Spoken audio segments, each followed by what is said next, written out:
तो दोस्तों आज हम फिर से आपके लिए लेकर आए हैं देश दुनिया की सभी ताजा बड़ी खबरें। फटाफट एक एक कर विस्तार से आज आपको बताएंगे, तो वीडियो को अंत तक जरूर देखें। दोस्तों वीडियो बनाने में हमें काफी मेहनत लगी है, तो वीडियो को दिल से लाइक कर दीजिए। दोस्तों पहली खबर में आपको बता दें कि रूस से मोदी सरकार को लगा बड़ा झटका। रूस ने भारत को गैस देने से किया इनकार, अब दोगुनी कीमत पर खरीदने को मोदी सरकार मजबूर। वहीं आपको बताएंगे दोस्तों की मदरसों के बाद अब वक्फ पर योगी सरकार का निशाना। यूपी में वापिस होगी वक्फ में दर्ज सरकारी जमीन, 33 साल पुराना आदेश योगी ने किया रद्द। वहीं आपको बताएंगे दोस्तों की हेट स्पीच पर सुप्रीम कोर्ट ने टीवी चैनलों को लगाई फटकार, मोदी सरकार से मूर्ख दर्शक बने रहने पर मांगा जवाब। वहीं आपको बताएंगे दोस्तों की वक्फ की संपत्तियों की जांच कराने वाले आदेश पर भड़के ओवैसी, कहा हिंदू मठों का भी हो सर्वे। वहीं आपको बताएंगे दोस्तों की लालू यादव ने बीजेपी और आरएसएस को बताया दंगई पार्टी, कहा इनसे है हमारी पुरानी दुश्मनी, पहले न इनके सामने हम झुके न आगे कभी झुकेंगे। वहीं आपको बताएंगे दोस्तों कि सुप्रीम कोर्ट में हिजाब विवाद को लेकर पलटी कर्नाटक की बीजेपी सरकार। सुप्रीम कोर्ट में कर्नाटक सरकार ने कहा कि हमने राज्य में नहीं लगाया है हिजाब पर प्रतिबंध। वहीं आपको बताएंगे दोस्तों कि गौतम अडानी की एक दिन की कमाई हुई 1612 करोड़ रुपए, एक साल में दुगनी हुई संपत्ति। तो दोस्तों सभी खबरों को आपको एक एक कर बताने वाले हैं। वीडियो को लाइक कर चैनल को सब्सक्राइब कर दें और हमें कॉमेंट करके बताएं कि आपके जिले किस राज्य से हमारी खबरों को देख रहे हैं। इसी बीच में तो दोस्तों अगली खबर की ओर, तो रूस से मोदी सरकार को लगा बड़ा झटका। रूस ने भारत को गैस देने से किया इनकार। जब दोस्तों आपको बता दें कि गैस की सप्लाई को लेकर रूस ने आज मोदी सरकार को बड़ा झटका दिया है। रूस ने भारत को गैस की सप्लाई देने से साफ इनकार कर दिया है और गैस की जो सप्लाई भारत के लिए दी जाती थी उस शिपमेंट को आज रूस ने रद्द कर दिया, जिसके बाद मोदी सरकार की मुश्किलें बढ़ गई हैं और मोदी सरकार इसी गैस को अब दुगनी कीमत पर खरीदने को रूस से मजबूर हो गया है। और मोदी सरकार ने रूस से खरीदी जाने वाली गैस का दोगुना पैसा देने का ऐलान किया है। दरअसल आपको बता दें कि रूस से लिक्विफाइड नेचुरल गैस भारत खरीदता था, लेकिन आपको बता दें कि रूस और यूक्रेन में जब युद्ध हुआ उसके बाद पूरी दुनिया में गैस के दाम बढ़े, क्योंकि रूस सबसे ज़्यादा गैस दुनिया भर में बेचता है और रूस ने ही यूक्रेन पर हमला किया, जिसके कारण गैस के दाम बढ़े। और अब मोदी सरकार को रूस ने गैस ही देने से साफ इनकार कर दिया और गैस देने की बात कही तो दुगनी कीमत मांगी, जिसके बाद मोदी सरकार ने दुगनी कीमत देने का भी ऐलान कर दिया है। तो ये बड़ी अपडेट आई दोस्तों कि एक तरफ पुतिन भारत से दोस्ती निभाते हैं, लेकिन दूसरी तरफ व्यापार में भारत को ही दबाते हैं। इसी बीच पर तो दोस्तों अगली खबर की ओर, तो हेट स्पीच पर सुप्रीम कोर्ट ने टीवी चैनलों को लगाई फटकार, सरकार से मूर्ख दर्शक बने रहने पर मांगा जवाब। जब दोस्तों आपको बता दें कि देश में तेजी से बढ़ते हेट स्पीच के मामले को लेकर सुप्रीम कोर्ट ने आज टीवी चैनलों और न्यूज एंकर्स को फटकार लगाते हुए सख्त टिप्पणी की। कोर्ट ने टीवी को भड़काऊ बयानबाजी का प्लेटफॉर्म बताते हुए सरकार को भी मूर्ख दर्शक बने रहने पर जमकर फटकार लगाई। कोर्ट ने साफ तौर पर कहा कि हेट स्पीच और भड़काऊ बयानों का मंच बन चुके टीवी का विभाजनकारी राजनेता लाभ उठा रहे हैं। वो यहाँ आकर बैठकर तरह तरह के बयान दे रहे हैं, जिससे देश में सांप्रदायिकता बढ़ रही है। सुप्रीम कोर्ट ने हेट स्पीच मामले पर टीवी चैनलों को जमकर लताड़ के साथ साथ केंद्र की मोदी सरकार से भी सवाल किया। सुप्रीम कोर्ट ने सरकार पर सवाल उठाते हुए कहा कि आखिर सरकार मूर्ख दर्शक क्यों बनी हुई है। कोर्ट ने कहा कि सरकार को ऐसे मामलों पर प्रतिकूल रुख नहीं अपनाना चाहिए, बल्कि कोर्ट की सहायता करनी चाहिए। कोर्ट ने केंद्र से कहा कि वो स्पष्ट करे कि क्या वह अभद्र भाषा पर अंकुश लगाने के लिए विधि आयोग की सिफारिश पर कार्रवाई करने का इरादा रखती है या फिर नहीं। तो ये बड़ी अपडेट आ रही दोस्तों की केंद्र की मोदी सरकार को ही फटकार सुप्रीम कोर्ट ने आज इस मामले को लेकर लगा दी। इसी बीच पर तो दोस्तों अगली खबर की ओर, तो मदरसों के बाद वक्फ पर योगी सरकार का निशाना, यूपी में वापस होंगी वक्फ में दर्ज जमीनें। जी दोस्तों आपको बता दें कि उत्तर प्रदेश में मदरसों और वक्फ संपत्तियों के सर्वे के आदेश पर मचे तूफान के बीच बीजेपी की योगी सरकार ने 33 साल पुराना आदेश रद्द करते हुए वक्फ संपत्ति के तौर पर दर्ज सरकारी जमीनों की जांच के आदेश उत्तर प्रदेश में दिए है। योगी सरकार ने 33 साल पुराना आदेश रद्द करते हुए कहा कि अगर कोई सार्वजनिक जमीन वक्फ संपत्ति में दर्ज की गई है तो उसे रद्द कर दिया जाएगा और वह जमीन राजस्व विभाग में मूल स्वरूप में दर्ज की जाएगी। प्रदेश सरकार के इस आदेश के आलोक में अल्पसंख्यक कल्याण और वक्फ अनुभाग के उप सचिव शकील अहमद सिद्दीक ने भी सभी मंडलायुक्तों और जिला अधिकारियों को पत्र भेजकर वक्फ की तरह दर्ज सभी भूखंडों की सूचना 1 माह में मांगी है। तो ये बड़ी अपडेट आ रही दोस्तों की योगी सरकार ने जिस तरह से उत्तर प्रदेश में मदरसों का सर्वे कराया, उसी तरह से अब मुसलमानों की जमीन का सर्वे उत्तर प्रदेश सरकार कराएगी। इसी बीच पर तो दोस्तों अगली खबर की ओर, तो वक्फ की संपत्तियों की जांच वाले आदेश पर भड़के ओवैसी, कहा हिंदू मठों का भी हो सर्वे।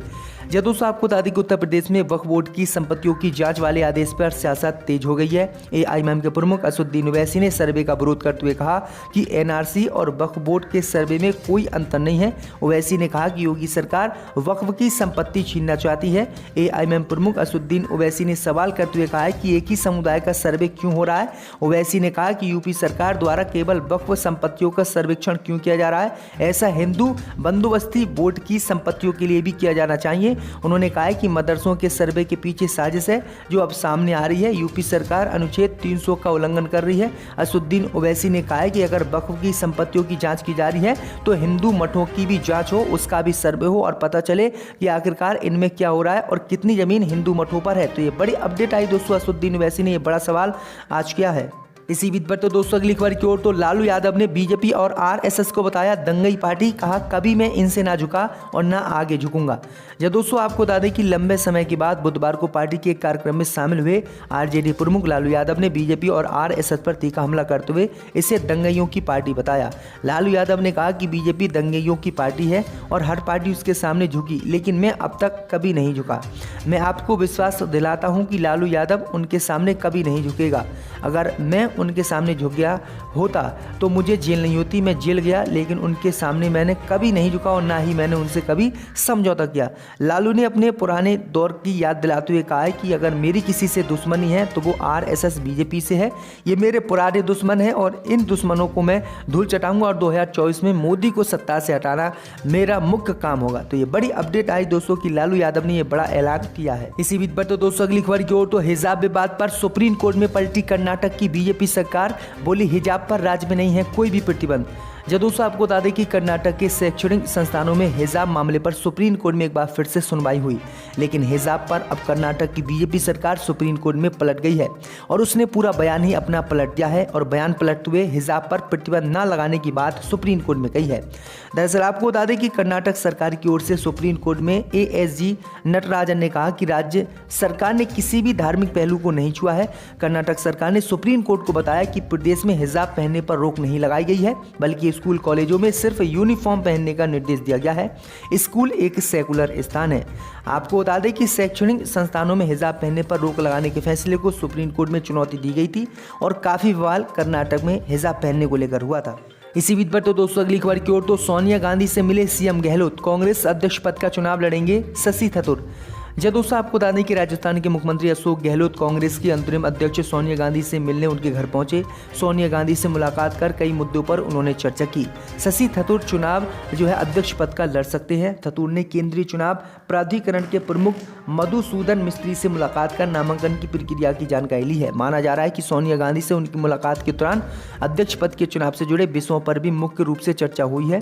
मुलाकात से पहले गहलोत ने कांग्रेस अध्यक्ष पद का चुनाव लड़ने का स्पष्ट संकेत दिया और कहा कि पार्टी के लोगों का जैसा फैसला होगा वह उसे मानेंगे, क्योंकि आपको बता दें कि राहुल गांधी कांग्रेस अध्यक्ष का चुनाव लड़ने के लिए तैयार नहीं है। राहुल गांधी को कांग्रेस नेताओं ने मनाया भी, लेकिन वो अब भी इस बात पर एग्री नहीं है।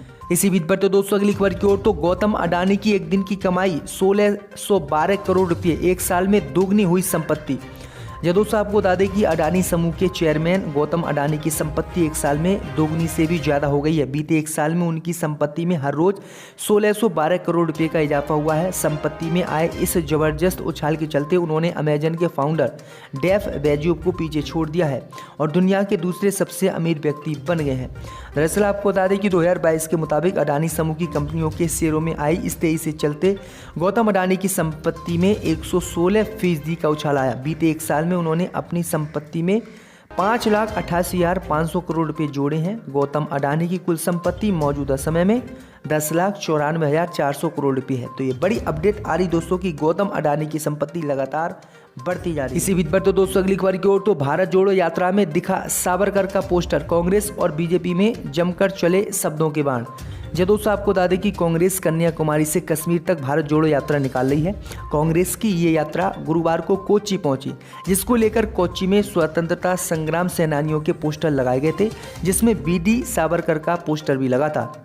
इसको लेकर भारतीय जनता पार्टी और कांग्रेस बुलबुल विवाद के बाद एक बार फिर आमने सामने आ गए।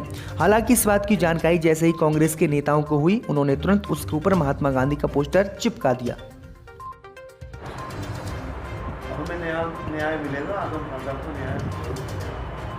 उत्तर प्रदेश में जब कोरोना की दूसरी लहर आई थी तब लोगों को जलाने के लिए लकड़ी पैदा नहीं हुई थी, लोगों के सब जो है नदियों में बह रहे थे, नदियों के किनारे जो है सबों को दफनाया गया था। क्या इससे समाजवादी पार्टी को फायदा उत्तर प्रदेश चुनाव में होगा या फिर कोई फायदा नहीं? देखिए, हम लाशों में सियासत